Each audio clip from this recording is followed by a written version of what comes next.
నమస్తే, నేను Suresh. Welcome to Suresh cinema. మన ఛానల్లో యాక్టింగ్ క్లాసుల్లో భాగంగా ఇప్పుడు మనం బేసిక్ లెవెల్ తర్వాత నెక్స్ట్ లెవెల్లో రెగ్యులర్గా ప్రాక్టీస్ ఎలా చేయొచ్చు అనేది ఇప్పుడు కొంచెం తెలుసుకునే ప్రయత్నం చేస్తున్నాం. ఇందులో కిందటి వీడియోలో మనకి ఇచ్చిన క్యారెక్టర్లోకి వెళ్ళడం కోసం కొన్ని ఎక్సర్సైజుల్ని చెప్పుకున్నాం. ఒక 2 క్యారెక్టర్లు తీసుకొని ఆ క్యారెక్టర్ని మార్చి ప్రాక్టీస్ చేయడం, అలాగే వాటి బాడీ లాంగ్వేజ్లు, ఎక్స్ప్రెషన్స్, డైలాగ్ డెలివరీలో ఉన్న తేడాలు గుర్తుపెట్టుకొని మార్చి క్యారెక్టర్లోకి వెళ్ళడం అనేది ప్రాక్టీస్ చేయొచ్చని చెప్పుకున్నాం. అలాగే ఇందులో అలా ప్రాక్టీస్ చేస్తున్న తర్వాత రెగ్యులర్ ప్రాక్టీస్లో నెక్స్ట్ లెవెల్లో నవరసాల గురించి మనం ఎలా ప్రాక్టీస్ చేయొచ్చు అనేది చూద్దాం. సాధారణంగా నవరసాలని ప్రాక్టీస్ చేసేటప్పుడు సింగిల్గా ఒక పర్సనే ఆ ఫ్లేవర్స్ని, ఆ రసాలని ప్రాక్టీస్ చేయడం అనేది చాలా కష్టం ఉంది.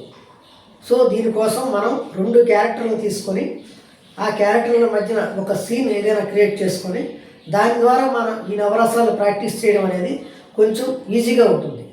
సో నవరసాలు ప్రాక్టీస్ చేయడం కోసం ఇది ఒక సింపుల్ టెక్నిక్.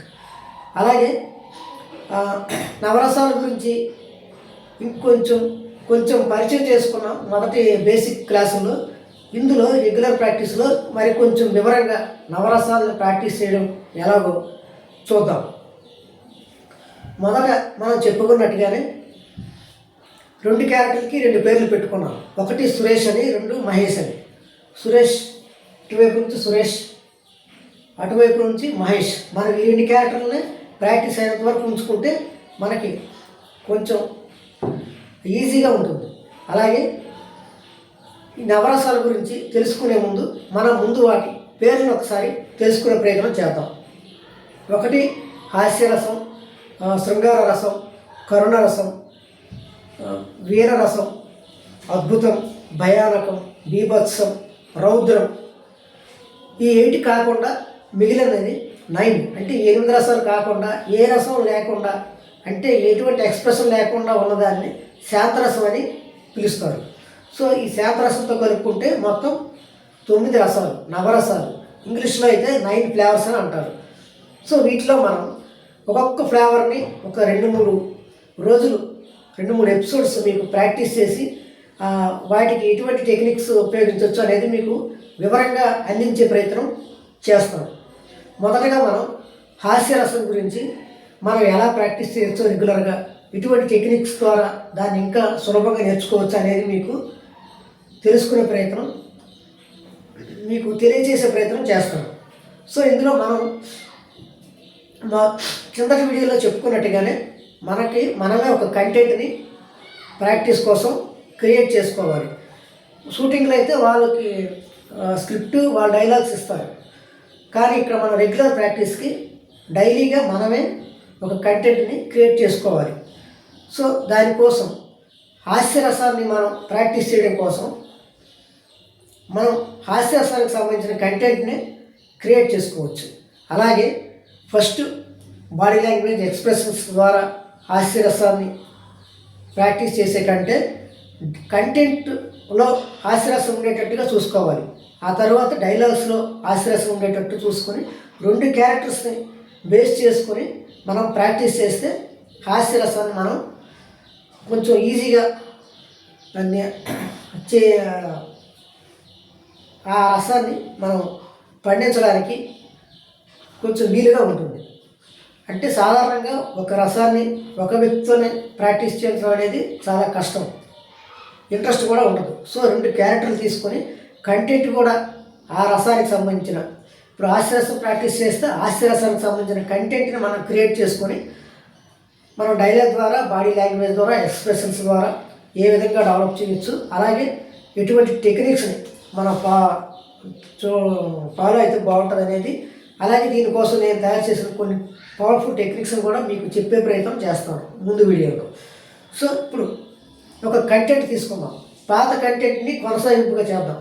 పాత కంటెంట్లో మహేష్ దగ్గర సురేష్ 1,00,000 రూపాయలు అప్పు తీసుకొని తిరిగి ఇవ్వలేదు. సో అక్కడి నుంచి మనం కంటిన్యూ చేద్దాం.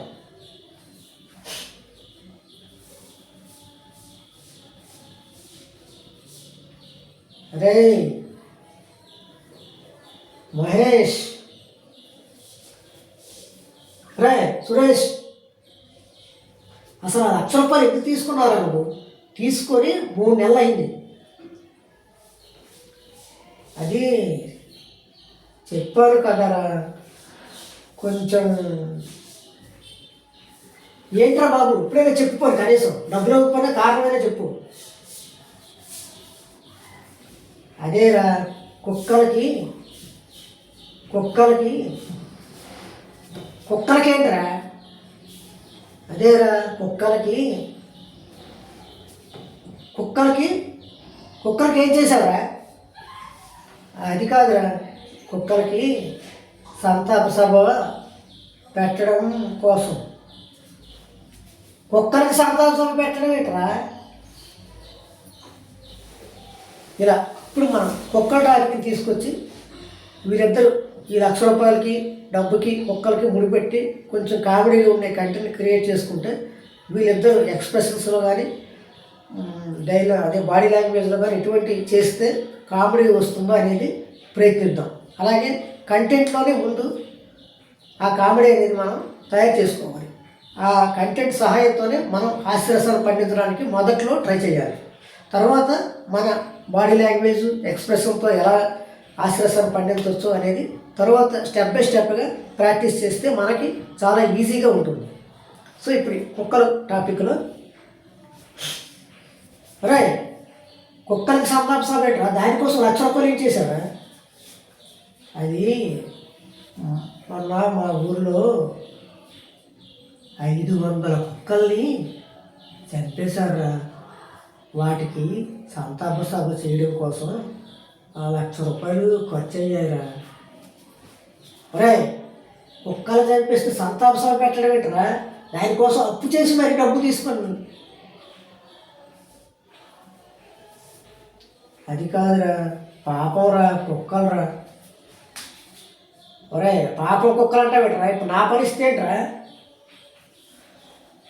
ఇలా ఇక్కడి నుంచి కంటెంట్లోనే మనం కామెడీ అనేది ఎక్కువగా వచ్చేటట్టు చూసుకొని ఆ డైలాగ్లోని ఆటోమేటిక్గా ఆ డైలాగు ఆ బాడీ లాంగ్వేజ్ కూడా ఆటోమేటిక్గా మనకి ఎలా చేస్తే బాగుంటుందో అనేది కొంచెం అంటే ఈ కంటెంట్ సహాయంతో మనం కామెడీలోకి మనం ప్రవేశించే అవకాశం ఉంటుంది. సో ఇలాగే దీన్ని ఇదే సబ్జెక్ట్ని మనం ఇంకా బాగా రాసుకొని నెక్స్ట్ వీడియోలో కంటెంట్తో పాటు బాడీ లాంగ్వేజ్ని ఎలా చేస్తే కామెడీ పండించవచ్చు, ఈ హాస్యరసాలు మనం పండించవచ్చు అనేది నెక్స్ట్ వీడియోలో తెలుసుకునే ప్రయత్నం చేద్దాం. ఓకే, ఈ వీడియోలో ఏవైనా తప్పులున్నా అలాగే ఇంకా బెటర్గా ఏమైనా ఐడియాస్ ఉన్నా మీరు నాకు కామెంట్ రూపంలో తెలియజేస్తే నేను నా తప్పును సరిదిద్దుకొని సబ్జెక్ట్ని ఇంకా బెటర్ అయ్యి మీకు ఇంకా బెటర్గా మంచి సబ్జెక్ట్ని అందించే ప్రయత్నం చేస్తాను. సో ఈ వీడియోలో మనం నవరసాలని 2 క్యారెక్టర్స్ తీసుకొని కంటెంట్ సహాయంతో ఎలా ప్రాక్టీస్ చేయొచ్చు అనేది ప్రారంభించాం. సో నెక్స్ట్ వీడియోలో ఈ హాస్యరసం గురించి మరింత వివరంగా మీకు తెలియజేసే ప్రయత్నం చేస్తాను. అలాగే ఈ వీడియోని ఎవరైతే యాక్టింగ్ నేర్చుకోవాలని ఇంట్రెస్టెడ్గా ఉన్నారో వారికి, అలాగే సినిమా గురించి తెలుసుకోవాలి అని ఇంట్రెస్ట్ ఉన్న వారికి, అలాగే మీకు తెలిసిన వివిధ సినిమా గ్రూపుల్లో ఈ వీడియోని షేర్ చేసి అలాగే నా ఛానల్ కూడా సపోర్ట్ చేస్తారని ఆశిస్తూ